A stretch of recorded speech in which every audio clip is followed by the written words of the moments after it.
오늘 말씀은 시편 89편 우리가 지난번에 했습니다. 근데 그 나머지 부분 우리 38절로부터 이제 52절까지 같이 하나님 말씀 읽어 나가죠.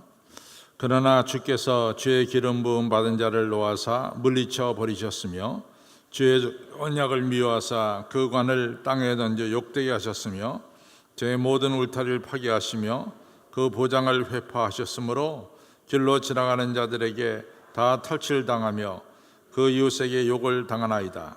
주께서 저희 대적의 오른손을 높이시고 저희 모든 원수로 기쁘게 하셨으며 저희 칼날 둔하게 하사 저로 전장에 서지 못하게 하셨으며 저희 영광을 그치게 하시고 그 위를 땅에 엎으셨으며 그 손에 나를 단축게 하시고 저를 수치로 덮으셨나이다. 여호와여 언제까지니이까? 스스로 영원히 숨기시리이까? 주의 노가 언제까지 불붙듯 하시겠나이까? 나의 때가 얼마나 단축한지 기억하소서. 주께서 모든 인생을 어찌 그리 허무하게 창조하시는지요. 누가 살아서 죽음을 보지 아니하고 그 영혼을 음부의 권세에서 건지리이까? 주여, 주의 성실하심으로 다윗에게 맹세하신 이전 인자하심이 어디 있나이까? 주는 주의 종들의 받은 회방을 기억하소서. 유력한 모든 민족의 회방이 내 품에 있사오며 여호와의 이 회방은 주의 원수가 주의 기름 부음 받은 자의 행동을 회방한 것이로소이다. 여호와를 영원히 찬송할지어다. 아멘, 아멘. 말씀에 큰 은혜가 먼저 되었기를 바랍니다. 오늘은 우리가 이제 시편 89편을 이제 생각하는데 시편 89편이 1절로부터 52절까지 있어요. 그래서 우리가 1절로부터 37절을 생각했고 오늘은 38절로부터 이제 52절을 생각하는데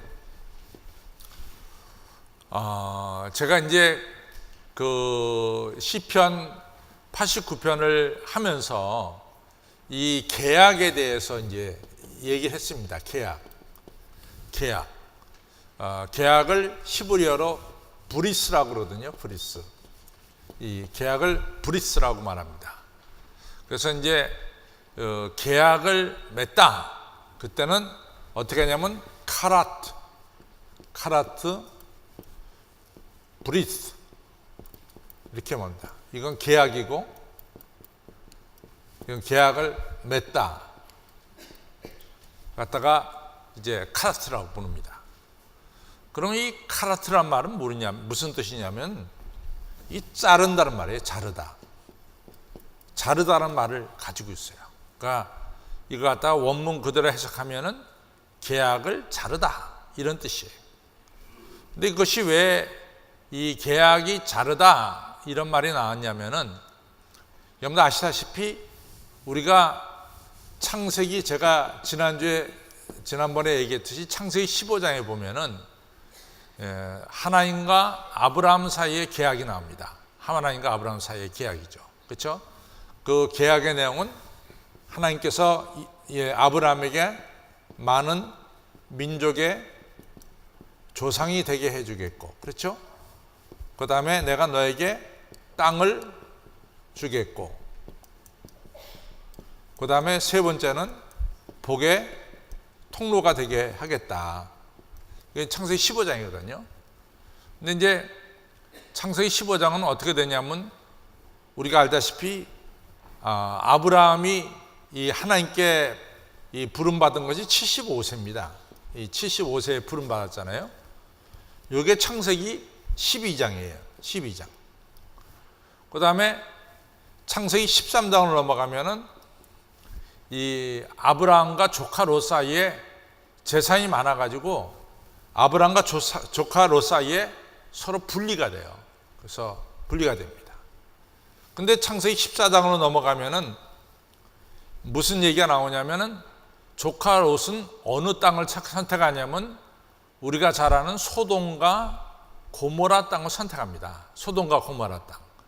그 다음에 아브라함은 상대적으로 박토인 헤브론 땅을 차지하죠. 헤브론. 그래서 우리가 유명한 얘기가 있잖아요. 아브라함이 조카 롯한테 네가 우하면 나는 좌하고 네가 좌하면 나는 우하겠다. 네가 먼저 선택해라. 선택권을 주죠. 그래가지고 이 조카 롯이 선택한 게 이같이 이 물이 있고 초장이 있는 이 좋은 땅인 이 소돔과 고모라를 선택했어요. 그래가지고 이제 소돔과 고모라에 가서 사는데 저 북쪽에 있는 그돌라오멜이라고 하는 사람들이 이 쳐들어와 가지고 이 조카 롯을 갖다가 데리고 북쪽으로 끌고 갔어요. 그렇죠? 그래서 이제 아브라함이 아무리 그 조카가 좀 버릇이 없죠. 삼촌이 먼저 택하고 제가 나중에 택해야지 어찌 제가 먼저 택합니까? 당연히 이랬어야 되는데 조카 롯이 그러지 않았단 말이죠. 자기가 먼저 선택해버리고 말았어요. 어떤 면은 괘씸하죠. 그렇지만은 아브라함 생각에 이 조카 롯이 저 북쪽으로 이 포로로 끌려가 있으니까 이거 이대로 놔둬서는 안 되겠다. 그래갖고 자기 집에서 길려온 이 318명의 군사를 끌고 이 북쪽 올라가서 이제 그돌라오멜을 쳐서 이겨가지고 그 다음에 이제 이 남쪽으로 내려오죠. 남쪽으로 내려옵니다. 내려와가지고 이 모든 것을 이제 안정시키죠. 근데 이제 아브라함이 이 엄청난 일을 해놓고 나서 창세기 15장쯤 올라갔을 때가 아브라함이 부름받은 딱 10년 뒤예요. 85세가 됐을 때예요. 10년 뒤인데 아브라함이 좀 겁이 났어요. 첫째는 그돌라오멜이 복수할지도 모르겠다. 복수하면 내가 어떻게 그걸 막냐, 이런 걱정도 하나 있었고, 두 번째는 뭐냐면은 아브라함이 하나님 내 75세에 자식을 주기로 약속하셨는데 10년이 지났습니다. 근데 10년이 지나도록 자식을 안 주십니까? 그러니까 여러 가지 복합적으로 소위 말해서 아브라함이 우울증에 걸렸어요. 아브라함이. 그래가지고 아브라함이 이 옛날의 집들은 전부 다 장막 아닙니까? 그 장막에 들어가서 두문불출하는 게 안 나오는 거예요. 그것이 창세기 15장입니다. 그때 이제 하나님이 아브라함에게 찾아가서 야 아브라함아, 너 장막에서 나와. 뭐 이렇게 남자가 말이지 장막에 들어가서 말이지 들어가서 안 나오고 그러냐. 나와라. 그리고 좀 고개를 들어서 하늘을 봐라 말이야. 하늘을. 왜 맨날 그냥 장막 속에 들어가 처박혀서 있냐 말이야. 나와라. 그 하나님이 아브라함을 끌어냅니다. 끌어내가지고 하늘을 보게 하죠. 그 다음에 이제 창세기 15장에 보면 아주 하나님께서 그러시잖아요. 아브라함한테. 아브라함아, 너 하늘에 있는 별의 숫자를 좀 세봐라. 그랬더니 아브라함이 뭐라 하냐면 하나님, 제가 어떻게 하늘에 있는 별의 숫자를 셀 수 있습니까? 못 셉니다. 그러니까 하나님 뭐라 해요? 이 하늘의 별만큼 내가 네 자손을 주겠다. 그렇죠? 그 다음에 네 눈에 보이는 동서남북의 땅을 내가 다 너한테 주겠다. 그래서 땅의 자손의 축복과 땅의 축복을 해주시죠. 그런데 이제 아브라함이 그것을 믿으니 그것을 의로 여겼더라. 그래서 우리가 로마서에 나오는 이 의는 믿음으로 말미암아 얻는 의, 이것이 바로 창세기 15장에 처음이 시작돼요. 우리가 믿음으로 말미암아 우리가 의롭게 되는 거죠. 그래서 이 처음 말씀이 창세기 15장에 나옵니다. 아브라함이 이를 믿으니 하나님이 그를 의롭게 여기셨더라. 이 말씀이 창세기 15장 6절에 나오죠. 이 처음에 나오는 겁니다. 자, 근데 이제 아브라함이, 여러분들도 잘 그러잖아요.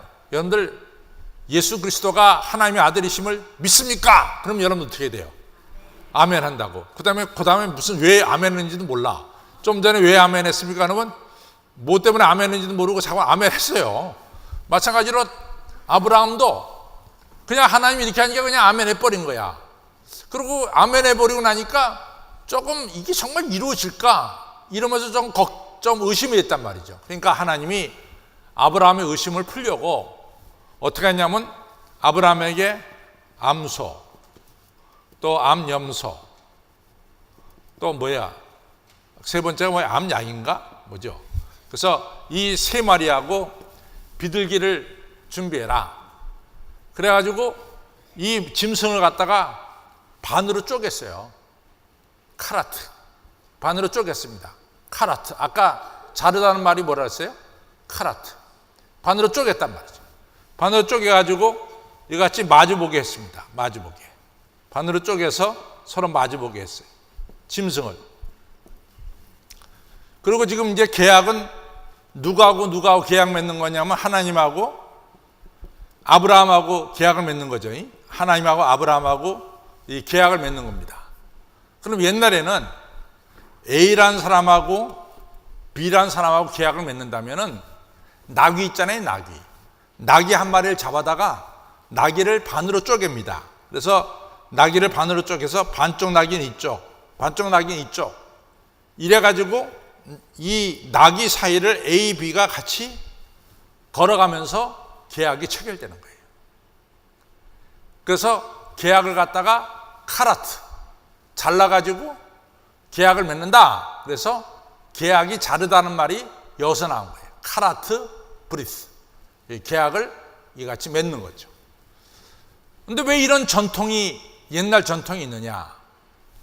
그것은 지금은 우리가 이제 계약을 체결하면은 만약 A하고 B하고 뭐 집을 사기로 계약을 체결했다. A가 B의 집을 사기로 체결했다. 그러면 자관 계약금이 몇 프로인지 모르지만 계약금을 뭐 10% 내놓죠. 또 중도금을 몇 프로 내놓죠. 근데 A가 마음이 변했어. 나 니네 집 안 사겠다. 이래서 계약이 파기되면은 중도금은 받아갑니까? 못 받아갑니까? 계약금은 없어지는 건 당연하죠. 계약금 없어지는 거. 우리 중개사 하시는 분 없어요? 어? 여기 중개사 하시는 분 아무도 없어요? 우리 게 참 많은데. 정수사 권사님.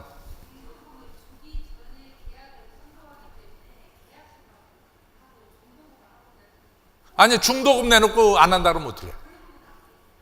그때 중도금 어떻게 했냐 말이야, 그때.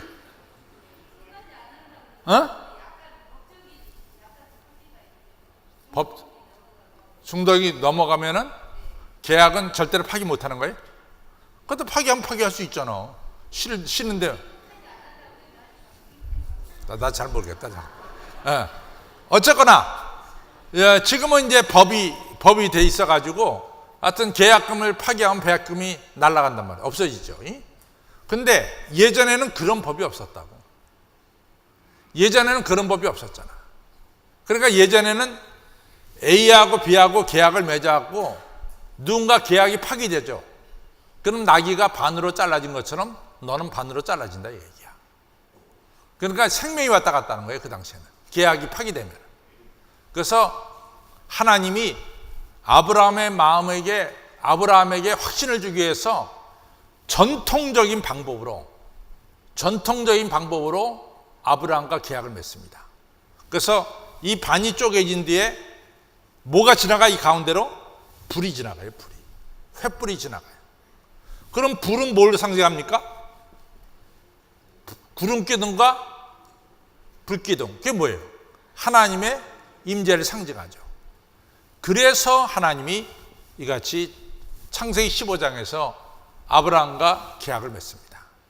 그 계약은 카라트 브리스예요. 계약은 자른다는 거예요. 계약을 파기하면은 잘라지는 거예요. 잘라서 죽는 거예요. 그것이 계약입니다. 그 다음에 이제 두 번째 계약을 제가 지난번에 한번 또 얘기했죠. 출애굽기 19장서부터 24장에 이스라엘 백성들이 출애굽하고 나서 시내산에서 계약을 맺죠. 그래서 시내산에서 계약을 맺어갖고 시내산 계약이다 이렇게 말하죠. 그 계약의 내용은 만일 너희가 내 말이라는 것은 내 계명을 잘 듣고 순종하면 이 then이라고 하는 조건이 붙어요. 순종하면 너희는 나의 소유가 되고 너희는 나의 거룩한 백성이 되고 제사장 나라가 될 거다. 이런 계약을 맺죠. 그렇죠? 그래서 시내산 계약은 내가 만일 내 말씀에 순종하면 너희가 들어가도 복을 받고 나가도 복을 받을 것이다. 이것이 바로 신해산 계약이에요. 그래서 우리가 이 계약을 지금 우리가 지키고 있죠. 또 느끼고 있어요. 세 번째 계약은 뭐냐? 세 번째 계약은 우리가 사무엘 하 7장에 보면은 하나님과 다윗 사이에 계약을 맺습니다. 이걸 갖다가 왕조 계약이라고 하죠. 그래서 다윗이 하나님께 내가 하나님의 집을 져드리겠습니다, 이런 얘기를 하죠. 그때 하나님이 야, 네가 무슨 내 집을 짓냐? 내가 언제 너한테 내 집을 지어달라고 그런 적 있냐? 넌 내 집 짓지 마. 네 아들이 내 집을 지을 거다. 그래서 다윗이 하나님의 집 짓는 것을 하나님이 허락하지 않았어요. 대신 하나님은 다윗이 하나님의 집을 짓겠다고 나선 거에 대해서 아주 좋게 생각하셨습니다. 그리고 하나님 말씀하시기를 내가 너의 집을 지어주마. 여기서 너의 집이라고 하는 것은 우리가 눈에 보이는 이런 집을 말하는 게 아니죠. 여기서 집이라는 것은 왕조를 가리킵니다. 왕조. 네 자손 대대로 이스라엘 왕위에 오를 사람이 끊어지지 않을 거다. 네 자손들이 왕조를 이룰 것이다.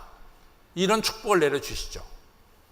그래서 그 축복대로 이제 다윗이 왕이 되고 다윗의 아들 솔로몬이 왕이 되고 솔로몬의 아들 르호보암이 왕이 되고 이러면서 왕이 쭉쭉쭉쭉 이어 내려가다가 누구에까지 왔어요? 예수 그리스도에까지 왔죠.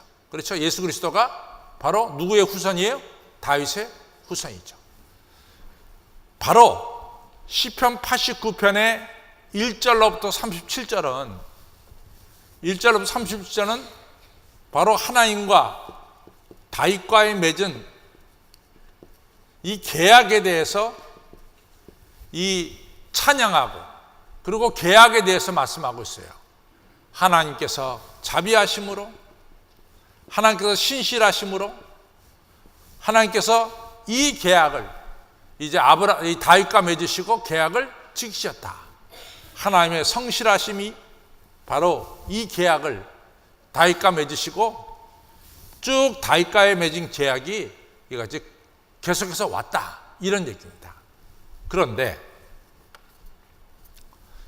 이제 우리가 한 가지 조금 의문이 생기는 게 있어요. 의문이 생기는 건 뭐냐면은 주전 587년에 예루살렘이 무너져요. 그렇죠? 예루살렘이 무너지죠. 예루살렘이 무너지면서 그 당시에 마지막 왕이 시드기야 왕인데, 이 시드기야 왕이 하맛이라고 하는 곳에 가서 느부갓네살 왕 앞에 가서 이같이 완전히 무릎을 꿇게 되고, 그 다음에 시드기야 왕의 자손들이 이 하맛에서 모조리 죽습니다. 다 이 느부갓네살 왕이 다 죽여버려요. 왜냐하면 이스라엘 왕조의 씨를 말리겠다는 거예요. 이스라엘 왕조의 씨를. 그래서 모조리 다 죽여버려요. 그 다음에 시드기야 왕의 눈에 불깨단, 인두를 갖다가 붉게 데워가지고 시뻘건 것 갖다가 시드기야 왕 눈에다 갖다가 이게 찢었다고. 시드기야 왕. 그래서 하맛에서 시드기야 왕이 두 눈을 잃어버려요. 그리고 이제 어떻게 되냐면은 시드기야 왕은 벌거벗긴 채로 바벨론 포로로 끌려갔다고. 그러면 지금 이 왕위가, 다윗의 왕위가 지금 계속됩니까? 끊어집니까? 내가 지금 목이 터지라고 설명했는데 다윗의 왕위가 지금 계속되고 있어요? 끊어지고 있어요? 끊어진 상태라고. 그렇죠? 다윗의 왕위가 시드기야 왕을 끝으로 해서 왕위가 끊어졌어. 그리고 이 씨앗을 다 죽여버렸다고. 느부갓네살 왕이. 그리고 지금 바벨론 포로로 끌려갔다고. 그러면 하나님, 우리와 맺은 이 다윗과 맺은 계약은 어떻게 되는 겁니까? 이런 항변이 나올 수 있어요, 없어요? 당연히 나오죠. 하나님 언제까지 우리가 나라 없이 같이 이 바벨론 포로 생활하겠습니까? 이런 항변이 나올까요, 안 나올까요? 당연히 나오지. 그것이 바로 오늘 38절로부터 52절입니다. 그것이 바로 오늘 38절로부터 52절이 바로 그 항변이다라고 하는 거예요. 이해가 되세요? 그 46절 좀 보세요. 46절을 보면은 오늘 시편 89편 46절이 바로 그 내용이에요. 46절이 우리 같이 있습니다. 여호와여 언제까지니까 스스로 영원히 숨기시라이까 주의 노가 언제까지 불붙듯 하시겠나이까. 바로 그 얘기라고요. 하나님 언제까지 우리가 왕위가 없이 이같이 바벨론 포로 생활을 계속해야 합니까? 이런 얘기라고요. 그렇죠. 그래서 성경 말씀은 여러분들이 이 성경에 들어있는 역사적인 배경을 잘 모르면은 이 성경의 진짜 맛을 볼 수가 없어요. 그런데 이 역사적인 배경을 정확하게 알면은 오늘 한 말씀 한 말씀이 여러분들에게 다 마음에 새겨질 줄로 압니다. 그러니까 제가 좀 길게 역사적 설명을 한 것을 여러분들이 충분히 이해를 하셔야 돼요. 그렇죠? 그래서 38절로부터 52절은 지금 어느 시대에 쓰여졌다? 이스라엘 백성들이 바벨론 포로기에 쓰여졌다라고 하는 사실이에요. 그렇죠? 이스라엘 백성들이 바벨론 포로기에 쓰여졌다. 그런데 이제 문제는 이제 나오는 거죠. 그렇다면 우리가 이제 따져볼 수가 있어요. 하나님, 왜 다윗과의 맺은 계약을 이같이 끊어버렸습니까? 왜 다윗의 후손들이 계속해서 왕이 되지 못하고 시드기야 왕을 이제 마지막 왕으로 해서 왜 이 왕위가 끊어졌습니까? 라고 묻는다면은 왜 왕위가 끊어졌나요? 왜 왕위가 끊어졌냐고요? 우상숭배야. 하나님을 떠난 거야. 다윗의 자손들이 하나님을 떠났대도, 하나님을 떠나서 우상을 섬긴데도, 그러니까 하나님이 그냥 놔둘 수가 없었잖아요. 그러니까 하나님이 심판하신 거라고. 그러니까 오늘 46절에 하나님의 심판이 어느 때까지 이같이 불붙듯 하겠습니까? 이런 얘기가 나오는 거죠. 그렇죠? 그러니까 분명한 것은 여러분과 저가 하나님을 떠나면은 살아계신 하나님께서 우리를 심판하신다는 내용입니다. 그것은 틀림없는 거예요. 그래서 이스라엘이 하도 우상숭배하고 하나님 떠나니까 하나님 결국은 바벨론을 통해서 이스라엘을 심판하신 거예요. 그래서 이스라엘이 심판받아서 나라가 없어지는 겁니다. 그렇죠? 나라가 없어지는 거죠. 그 내용이 이제 38절로부터 45절에 나옵니다. 우리 38절 45절을 보겠습니다. 같이 보겠습니다. 시작. 그러나 주께서 주의 기름 부음 받은 자를 놓아사 물리쳐 버리셨으며 라고 할 때 주의 기름 부음 받은 자는 누구를 가리킬까요? 왕을 가리킵니다. 왕. 하나님께서는 왕을 갖다가 물리쳐 버리셨다. 시드기야 왕을 물리쳐 버리셨다. 왜 그러냐? 39절 그 이유가 나오죠. 39절 시작. 주의 종이 언약을 미워하사 그 관을 땅에 던져 욕되게 하셨으며. 그러니까 하나님과 맺은 언약을 우상 숭배하지 않겠다. 우리가 이제 십계명이 있죠. 나 외 다른 신을 섬기지 우상을 나 외 다른 신을 섬기지 않고 우상에 절하지 않겠다라고 한 제1, 제일 제 계명을 다 어겨버린 거죠. 그러니까 하나님께서 이제 이 심판하신 거죠. 40절 시작. 저의 모든 울타리를 파괴하시며 그 보장을 회포하셨으므로 길로 지나가는 자들이 다 탈취를 당하며 그 이웃에게 욕을 당하나이다. 그러니까 하나님이 이스라엘을 보호하는 보호막을 다 제거하신 거죠. 더 이상 하나님이 이스라엘을 보호하지 않는 거죠. 그러니까 하나님 백성들이 이같이 다 빼앗기고 탈취당하고 이웃에게 욕을 당하고 그 다음에 조롱거리가 되는 거죠. 그 다음에 42절 보겠습니다. 시작. 주께서 저의 대적에 오른손을 높이시고 저의 모든 원수로 기쁘게 하셨으며 저의 칼날을 둔하게 하사 저로 전장에서 서지 못하게 하시고 저의 영광을 그치게 하시고 그 위를 땅에 엎으셨으며 그 손의 날을 단축하시고 저를 수치로 덮으셨나이다. 그렇죠? 그러니까 이스라엘에게 하나님 백성이 전쟁할 수 있는 힘도 다 없이 하셨다고. 그리고 하나님께서 이스라엘을 심판하신 거예요.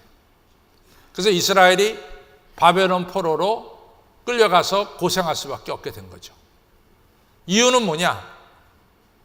하나님과의 언약을 저버렸어요. 하나님과 언약을 저버렸어요. 하나님 대신 우상을 섬기게 됐어요. 이것이 이유입니다. 자, 이제 그 다음에 이제 중요한 게 나와. 그러면 바벨론 포로로 심판받아서 끌려간 이스라엘 백성들의 삶의 자세가 어떠냐? 이게 중요해요. 지금 하나님의 심판받아서 바벨론 포로로 끌려갔어요. 어려움을 겪습니다. 어려움을 겪는 이 이스라엘 백성들이 지금 어떻게 지내느냐 하는 거예요. 근데 제가 오늘 아침에 이제 순종 공부 때도 얘기했지만은 또 어제 제가 순종 공부 때도 얘기했지만은 이스라엘 백성들이 바벨론 포로로 끌려가서 마치 광석이 용광로를 지나서 정금이 태어나듯이 바벨론 70년을 통해서 이스라엘에게 있어서 있었던 우상숭배가 빠져나가 버렸어요. 바벨론 포로를 통해서 이스라엘 백성들이 그 못 뺏거든 우상숭배를. 근데 바벨론 포로 생활을 통해서 바알과 아세라를 섬기는 우상숭배를 그때서 버리게 된다고. 그때서. 그렇죠. 그때서 버리게 돼요. 그 다음에 오늘 여러분과 저 가지고 있는 창세기, 출애굽기, 레위기, 민수기, 신명기라고 하는 모세오경이란 책이 바로 바벨론 포로기의 책으로 만들어지는 거예요. 또 우리가 율법에 나오는 말씀들, 안식일을 지켜라, 그 다음에 또 내 부모를 공경하라, 또 이 하나님의 이름을 망령되이 일컫지 말아라, 살인하지 말아라, 이런 말씀들을 우리 실생활 속에서 어떻게 적용시키느냐? 이 율법의 말씀들을 우리의 실생활 속에서 어떻게 적용시키느냐? 그것이 바로 뭐예요? 그게 탈무드라고. 이 탈무드가 어디서 만들어지느냐? 바로 바벨론 포로기에서 만들어지는 거예요. 그러니까 이 얘기는 무슨 얘기냐면 이스라엘 백성들이 바벨론 포로로 끌려가서 신앙을 잃어버렸습니까? 아니면 더 분명한 신앙을 가지게 됐습니까? 더 분명한 신앙을 가지게 됐다는 거야. 환난과 핍박 속에서도 성도는 뭐예요? 신앙을 지켰다는 거예요. 이게 중요합니다. 여러분들, 우리가 어려운 일을 닥치면 자꾸만 원망하죠. 부모 원망하고, 누구 원망하고, 심지어 누구 원망해? 하나님 원망한다고. 그렇잖아. 어려운 일 닥치면 자꾸만 우리는 쉽게 뭡니까? 사람들을 원망한다고. 근데 이스라엘 백성들이 처음에는 원망 좀 했어요. 그러다 그 원망이 떠났어.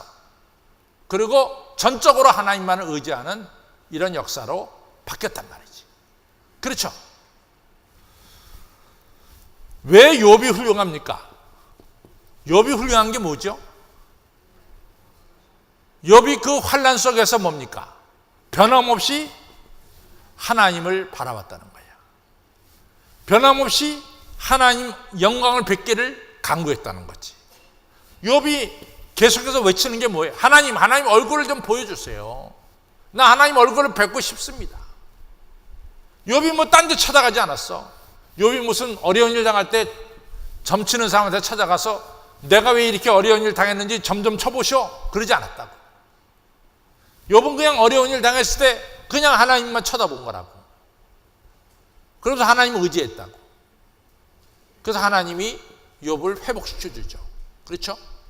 마찬가지로 시편 89편 38절로부터 51절의 내용은 46절로부터 51절의 내용은 하나님만을 어려운 일 당할 때 하나님만을 의지하는 내용이 나오고 있습니다. 그래서 보겠습니다. 46절로부터 보겠어요. 시작. 여호와여 언제까지니까 스스로 영원히 숨기시리까 주의 노가 언제까지 불붙듯 하시겠나이까 나의 때가 얼마나 단축한지 기억하소서. 이 얘기는 뭐냐면 내가 죽을 날이 가까웠다. 우리가 망할 날이 아주 그냥 이 땅에서 사라질 날이 가까웠다 이거죠. 그 다음에 보겠습니다. 시작. 주께서 모든 인생을 어찌 그리 허무하게 이렇게 우리를 허무하게 죽이실 겁니까? 이런 얘기예요. 48절 시작. 누가 살아서 죽음을 보지 아니하고 그 영혼을 음부의 권세에서 건지리까. 하나님, 우리가 이같이 음부의 자리까지 왔는데 누가 우리를 건져내릴까? 하나님밖에 없지 않습니까? 이 얘기죠. 48절은 누가 살아서 죽음을 보지 아니하고 그 영혼을 음부의 권세에서 건지리까 하는 얘기는 하나님밖에는 우리를 이 음부까지 떨어진 우리를 건져주실 분은 하나님 한 밖에 없습니다. 이렇게 요청하는 겁니다. 그렇죠? 그러니까 이 환난 속에서 누구를 바라보는 거예요? 하나님. 누구에게 도움을 청하는 거예요? 하나님. 근데 하나님께 도움을 청하는 이스라엘 백성들이 하나님께 도움을 청하는 근거가 있어. 근거가 있어. 그 근거가 바로 49절입니다. 시작. 주여 주의 성실하심으로 다윗에게 맹세하신 인자하심이 어디 있나이까. 자, 그러면 시편 89편 1절로 가겠습니다. 참 이 성경이 너무 재밌어요. 이게 1절로 가겠습니다. 자, 시작. 내가 여호와의 인자하심을 영원히 노래하며 주의 성실하심을 내 입에 대대 알게 하리이다. 2절 시작. 내가 말하기를 인자하심을 영원히 세우시며 주의 성실하심을 하늘에 경고히 하시리로다. 아멘. 그랬어요. 그러니까 하나님의 인자하심과 성실하심은 너무나 찬양받기에 합당한 거야. 너무나 찬양받기에 합당한 거야. 자, 또 그 다음에 이제 우리 보겠어요. 29절을 보겠습니다. 29절 33절을 보겠습니다. 시작. 또 그 우선을 영구하게 하며 그 위를 하늘 위에 날아가게 하리니 만일 그 자손이 내 법을 버리고 내 규례를 행치 아니하며 내 율례를 파하고 내 계명을 지키지 아니하면은 32절 시작. 내가 지팡이로 저의 법가를 다스리며 채찍으로 저의 죄악을 징책하리이다. 33절 시작. 그러나 나의 인자함을 그에서 다 거두지 아니하며 나의 성실함도 패하지 아니하며 34절 시작. 내 언약을 파하지 아니하며 내 입술에서 낸 것도 변치 아니하며 35절 시작. 내가 나의 거룩함으로 한번 맹세하였은즉 다윗에게 거짓으로 아니할 것이라. 36절 시작. 그 후손이 장구하고 그 위는 해같이 내 앞에 있으며 30절 그 궁창의 확실한 증인 달같이 영원히 그러니까 하나님의 이 인자와 성실하심이 영원하다는 거야. 그리고 너희 자손이 잘못했다? 그럼 내가 때리겠어. 때리지만 버리지 않겠다 이거지. 그 약속을 누가 했어? 하나님이 하셨단 말이지. 그러니까 바벨론 포로로 끌려간 이스라엘 백성들이 그 약속을 들고 나온 거야. 하나님이 이렇게 약속하지 않았습니까? 우리가 잘못했을 때 하나님이 채찍으로 때리겠다 그러지 않았습니까? 그래서 우리가 지금 채찍으로 맞았습니다. 이제는 우리를 건져주셔야 되지 않습니까? 하나님이 말씀한 인자와 성실이 어디 갔습니까? 그 인자와 성실을 기억하십시오. 이러면서 이제 하나님께 기도하는 거죠. 그렇죠? 그것이 바로 오늘 우리가 시편 89편에 나오는 내용입니다. 자, 다시 한번 우리가 49절을 읽겠습니다. 시작. 주여 주의 성실하심으로 다윗에게 맹세하신 이전 인자하심이 어디 있나이까. 성실과 인자를 하나님께서 약속하지 않았습니까?